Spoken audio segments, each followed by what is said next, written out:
Think about music. Music is God's invention. And I want you to think about how we listen to birds every day. Just from what we've witnessed from the song of the bird, we know that music is God's invention and it is God's intention and it is therapeutic. Amen. Yes. Think about that. It's God's invention and it is God's intention and it is therapeutic. And in this Mm. photo right here, this is a photo of me. You don't see me here. I'm actually taking the picture. I was in a town called Zaragoza, Spain, and it's between Madrid and Barcelona. And there in this picture is my wonderful friend. He's the choir director here. And on the screen in the back is a song that I wrote in English. And it's a benediction song that I wrote for my church. But there was a guy from Spain that attended my church and he translated it into Spanish. And I wanted to sing it there as a solo. And I got to Spain and I taught it to the musicians. And the musicians said, please don't do this as a solo. Do it for the whole choir. Let us all sing it. And that was God's intention. Wow. And that was God's invention. And so when I got home from the mission field there, I taught it to the church. So now we sing it in English and we sing it in Spanish. And this is God's intention for music. Yes. Okay. Love that. And so music is God's intention. It's just like I stated earlier, is to share the beauty and gift of Christ's redemptive love across racial, cultural, socioeconomic, and ethnic lines.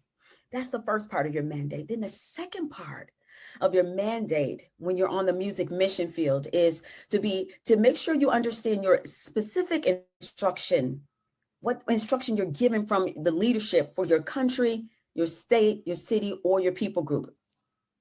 See, because wherever you're sent, wherever you're booked, that's your music mission field. That's your art mission field, okay? Because if, like Ruth, you're in dance, so it's your mission field.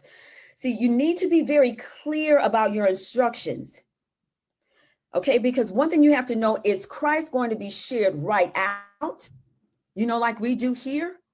Or is Christ shared through a friend in this country? Because see, if you're in Norway, they don't like for people to come up to them and say, I want to talk to you about Jesus. They don't like that because they are, in Norway and Sweden, they're more prestigious type of people. They want Jesus shared through a friend. If they don't know you, don't come talking to me about something religious if you're not a friend.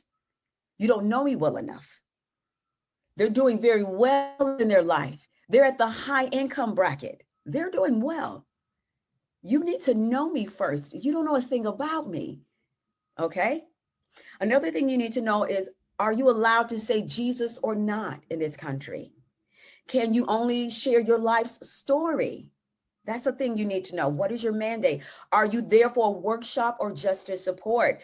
When I was in the Czech Republic, you could only share your life's story. You weren't allowed to share Jesus. The Czech Republic was relentless. The warfare was thick like smoke.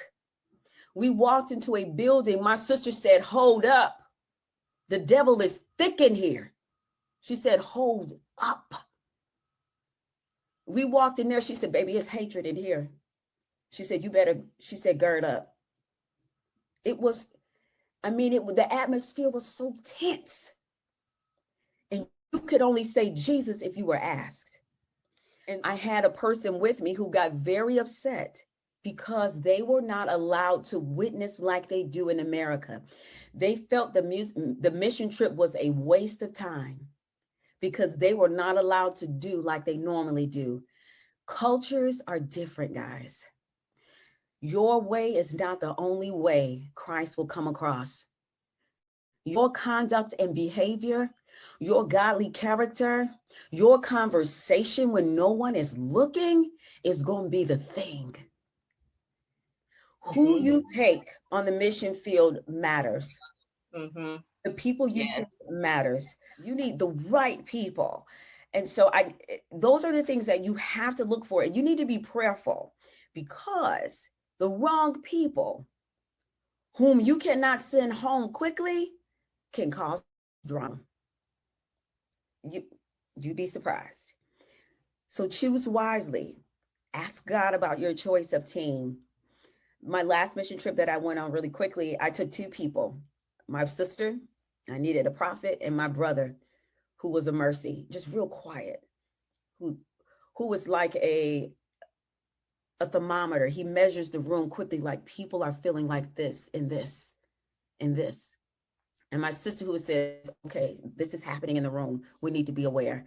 I'm like, okay. And see, when you have those people like that with you, you can minister well.